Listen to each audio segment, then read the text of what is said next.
Lewitt makes a variety of microphones for home, project, and professional studio use. Today I'm going to take a look at the affordably priced LCT 240 Pro. Now Lewitt says the LCT 240 Pro is a great first condenser microphone, good for home and project studios, but it also could be a great choice for a pro application where you need a workhorse microphone for some room mics or drum overheads, so you got to keep that in mind as well. Now, for $160 at the time of recording, you get the microphone, the mount, you also get a foam pop filter. If you go up an extra $10 though, you're going to get the custom shock mount. So that's kind of the way I would recommend if you're going to go with this microphone. But price is only one thing. Let's try out the sound. Let's see if there's real value here. Now, all the audio in this review is going to be done without processing. So right now I'm using the Focusrite Scarlett 8i6. I use that because I think it's a pretty representative example of what a lot of you would use in a home studio atmosphere. 48 volts phantom power, gain at 1130 here. I have the microphone about 6 inches away from my mouth, pointed directly at it. I'm speaking a bit cross-axis. Give you an idea on working distance here. Again, at that 6 inches, this is me directly into the microphone. If I move to the sides, as I move around, I'll let you just listen for what the difference in the sound will be. And, being a condenser microphone, you'd expect to have a fairly reasonable working area. It's not going to be like a broadcast dynamic where you might want to just eat that microphone. And I'll back up a little more. I'm at about a foot away from the microphone. Of course, the further back I get, the more you're going to hear the room noise. Again, speaking directly into the microphone versus speaking off to the sides a little bit. Just listen for the difference as I'm talking here. And I'll back up a little further here. This is 2 feet away from the microphone, so you're going to get even more room noise coming in now. I'm still seeing a really good amount of level coming through. Definitely has dropped down at this point, even when I'm speaking directly into it. We'll also test here for fine detail. And if you want to use this microphone for percussion instruments, something with a lot of highs in particular, then a condenser is going to be something you would go with. So I'll grab a shaker here and just listen for the grains.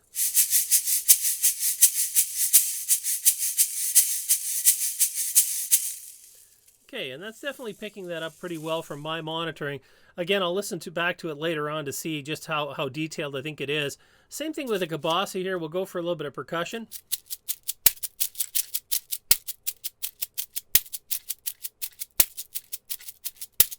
Yeah, and again, pretty good response there. That's at a little over a foot away from the microphone. And so as I move back up closer again, you'll hear that difference.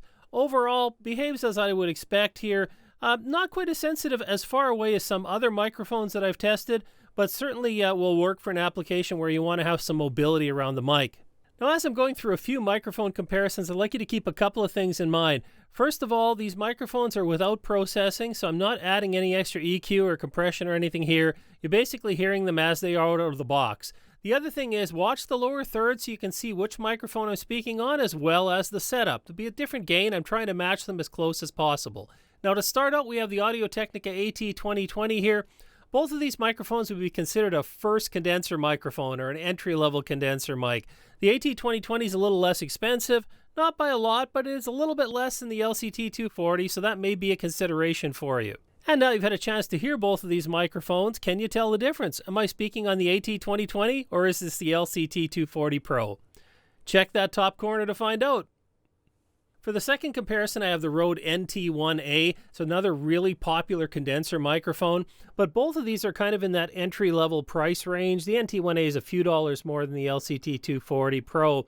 Now, in terms of sound, the LCT 240 Pro has this reputation of being kind of very neutral microphone, whereas the NT1A is called a colored microphone.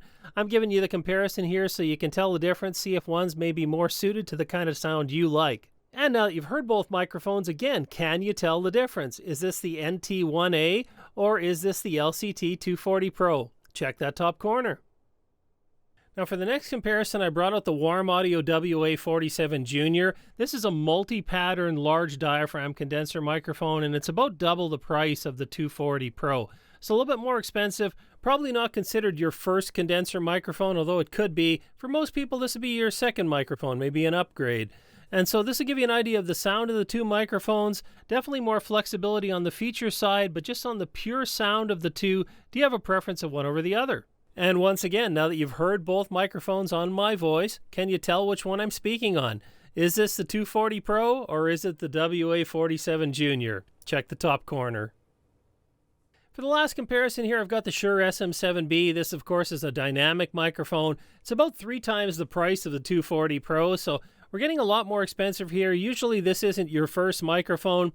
Gets a lot of use in studios, absolutely. By no means is a high-end microphone, but it certainly is one that's become very, very popular.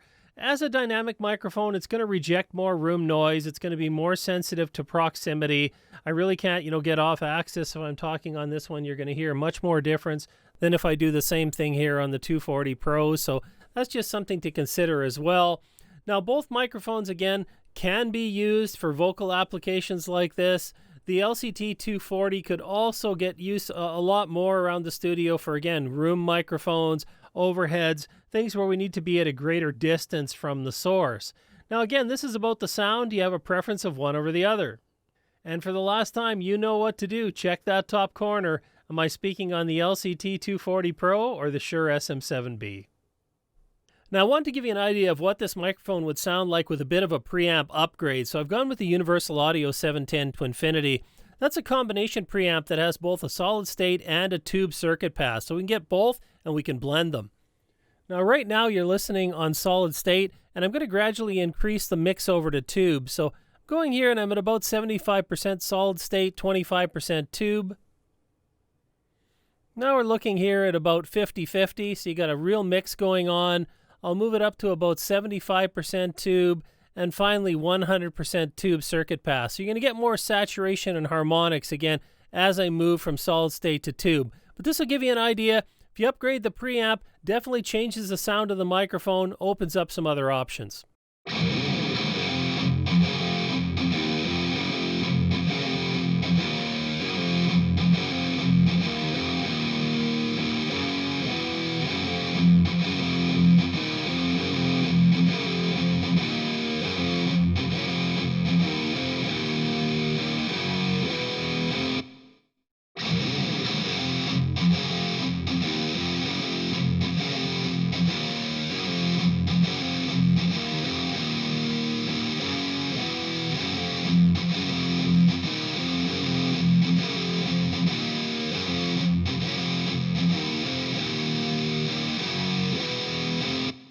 Now, looking at the linear comparison here for the electric guitar sample, we can see that the 57 was a lot more presence forward in those mid frequencies, but the 240 Pro had extension up in the high frequencies. So really it's a matter of the tone that you're looking for. Let's check out the log comparison. That's going to give us a better idea of what we'd expect to hear.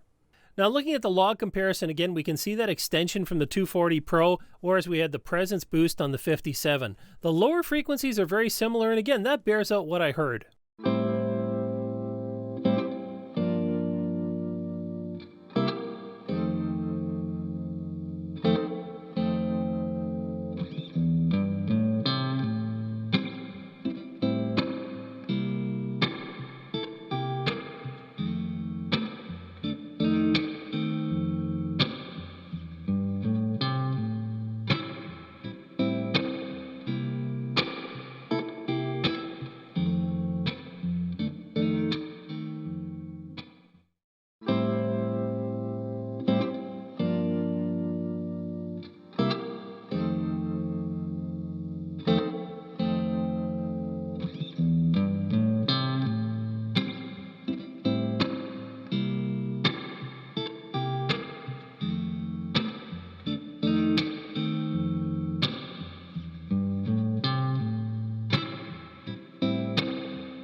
Now, looking at the comparison here for blues guitar on a linear basis, we're not seeing that extension on the 240 Pro that we did with the electric guitar sample. And that, again, is just the music sample here. We're still seeing a little more presence forward from the 57. I heard it. It's a lot more subtle on the blues guitar than on the electric sample. But let's check out the log comparison.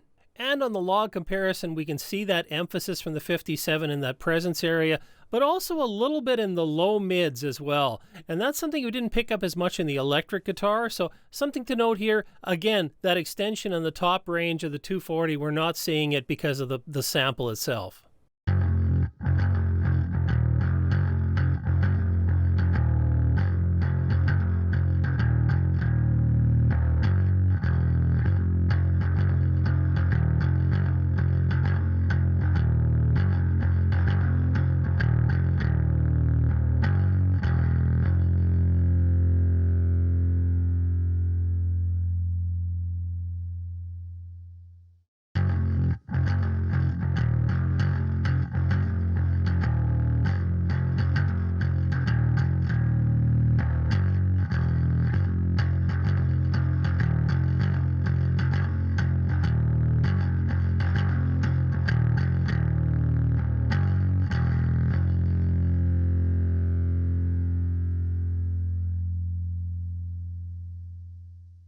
Now the linear comparison on bass guitar is very interesting because the profiles look very similar, except the 57 actually has a little more extension in the upper frequencies. And that has a lot to do with just the way the microphone reacts to the speaker in the cabinet, the tones coming from it. Let's check out the log. And again, looking at this, we can see that extension from the 57 that we didn't get from the 240 here. The opposite of what happened with the guitar amp. So it all has to do with the tone of the bass guitar and the waves coming through the bass amplifier. So we're getting a little different coloration. This is a lot more similar between the two than the electric guitar was, but nonetheless, it's still there. And of course, I use the SM57 as a basis of comparison because it's just such a standard classic microphone for miking up amp cabinets. I think it's something a lot of you can relate to, and hopefully it gives you a basis of comparison that you can use for the 240. Now I'll go through a few physical tests on this microphone. We'll start out with polar pattern and off-axis rejection. So I'm speaking right into the front of the microphone. As I turn it to about 90 degrees, this is the sound you're going to get. Turning it around to 180 degrees at the back, this is the pickup, and again around the other 90 degrees, and that's what the sound you're going to get is. Now I'll turn it back to the front, and so I would say that's pretty reasonable. I kind of felt there was more pickup in that front lobe area, not so much from behind as I would expect from a cardioid polar pattern. Handling noise, of course, you could hear it while I was moving it around for that test. If I tap on the boom arm, you get an idea of how much it picks up that way as well. And so, you know, again, what you would expect from a condenser microphone. This really isn't meant to be handled. In terms of plosives, people, because.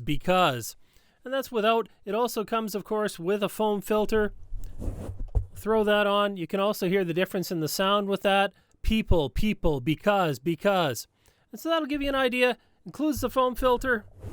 Again, to me, it didn't change the sound all that much with my monitoring. I'll have to listen back to it after, but I hope that gives you an idea.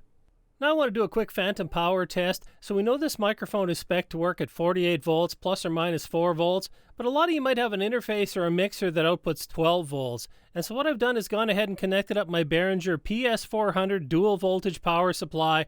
I have it set at 12 volts, and so you're hearing the microphone right now with 12 volts phantom power. I haven't made any changes to the chain at all. The gain is the same. No plugins, nothing else here, so you can compare this directly against the other unprocessed audio here in the review. And I wanted to give you an idea of how this microphone would sound with a fairly standard processing chain for voiceover, so I went ahead and added up an expander. We also have the Focusrite Red 2 and 3 EQ and compressor, and the SPL dual band de-esser. And of course, your voice will sound different, but if you compare this to the unprocessed audio in the rest of this review, it'll give you some idea of the range of possibilities with this mic. This time I've connected the LCT 240 Pro into the Universal Audio 710 to Infinity preamp, as well as the ART voice channel processing. So we have compression, de-esser, EQ, as well as an expander. And this is a fairly common configuration for voiceover processing using hardware. So this will give you an idea of what you get out of the LCT 240. Again, you can compare it to the unprocessed audio in the rest of this video. So let's talk a little bit about the build quality on this mic. Lewitt is known for making good quality microphones, and I have to say the construction is pretty solid. Very minimal flex here on the mesh around the capsule, all metal. Connector is really solid in the bottom, no issues that way. So the build quality, I'm going to say this is going to last a long time. Now in terms of the features, this of course is a permanently polarized condenser microphone. It's only a 17mm capsule, so we wouldn't call this a large diaphragm. It's a cardioid pattern, as we talked about before, 20 to 20,000 hertz. Maximum SPL is 142 dB, so that's pretty decent. You could use this on most kind of cabinet applications if you want to mic up cabinets. Self-noise, 19 dB, certainly not the lowest that we're used to seeing, but again, in this price point, I don't think it's a problem. I think it comes through fairly clear in terms of the sound versus the noise in the background. Dynamic range, 123 dB, A-weighted, that's pretty decent. Sensitivity, 16.7 millivolts with an impedance, and this is an internal impedance of 100 ohms. Phantom power, of course, rated at 48 volts. That's what I would recommend you use with it. But of course, we did the test earlier with 12 volts, so you could see what happens there. Dimensions on this microphone are fairly compact. Weight is kind of, again, pretty light, I would say, 310 grams. And overall, features are really good for what you get. It's a pretty straightforward microphone, no controls, no adjustable patterns. You just plug it in and use it. Now, I'll give you my final thoughts on this microphone. I have to say that in this price point, this feels like you're using a pro quality mic. It's not going to be up there at a level with microphones costing 5, 6, and 10 times the price, But for where it sits, this is a really good place to start, I think, in a condenser microphone for your project or home studio. Although you definitely could use this in a pro studio for kind of general duty, miking up around drum kits, that type of thing would work really well. So overall, I'm going to say value is good on this microphone.